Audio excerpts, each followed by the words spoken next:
अक्टूबर और 16 अक्टूबर 2022 में इसमें आपने क्वेश्चन पेपर आप लोगों ने एग्ज़ाम अटेंड किए तो क्वेश्चंस भी देखे होंगे।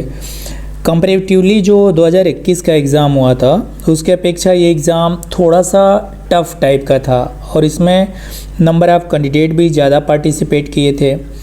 तो नंबर ऑफ़ कैंडिडेट ज़्यादा पार्टिसिपेट किए थे इसलिए कि बहुत सी जो वैकेंसियाँ हुई जैसे लेखपाल वाली वैकेंसी थी या यूपी आईटीआई इंस्ट्रक्टर की थी, तो उसमें बहुत सारे कैंडिडेट एलिजिबल रहते हुए भी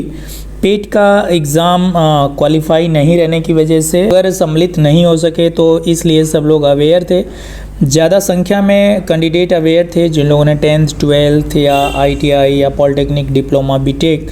या अन्य कोई अदर क्वालिफ़िकेशन उनके पास थी, लेकिन सारी क्वालिफ़िकेशन रहने के साथ साथ यूपी ट्रिपल एससी से जो वैकेंसियाँ होनी थी उनके थ्रू, तो उसमें जो पेट कंपलसरी था ये चीज़ें लोगों को जानकारी नहीं रहने की वजह से वंचित रह गए थे। इसलिए 2022 में क्या हुआ कि बहुत सारे लोगों ने या मैक्सिमम लोगों ने पार्टिसिपेट किया, जैसा कि भीड़ भी आप 15-16 अक्टूबर 2022 की देख करके समझ गए होंगे कि कितने लोगों ने पार्टिसिपेट किया। अब बात आती है कट ऑफ मेरिट की, तो डिपेंड करता है ये कि जैसी आपकी वैकेंसी होगी उस तरह की कट ऑफ होगी, नंबर ऑफ़ वैकेंसी के ऊपर डिपेंड करेगा। एक चीज़ और हो सकता है कि जो पार्टिसिपेशन की बात है, यानी यूपी ट्रिपल एससी के थ्रू जो भी वैकेंसियां हैं ग्रुप बी या सी की जो पेट के थ्रू होनी है, तो ये इस चीज़ पर निर्भर करेगा कि एक कॉमन कट ऑफ भी हो सकती है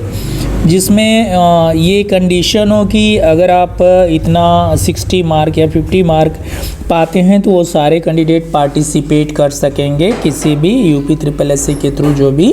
वैकेंसी है। लेकिन ये मस्ट नहीं है, ये ज़रूरी नहीं है कि ऐसा हो ही, लेकिन ऐसा हो सकता है या नहीं हो सकता है ये गवर्नमेंट डिसाइड करेगी। लेकिन अब तक ये है कि वैकेंसियों की संख्या पर निर्भर कर रहा है कि कट ऑफ क्या बनेगी। लेकिन मैं आपको बता दूं पूरी संख्या को देखते हुए यूपी ट्रिपल एससी पेट एग्ज़ाम जो आप लोगों ने 15-16 अक्टूबर को दिए हैं, इस बार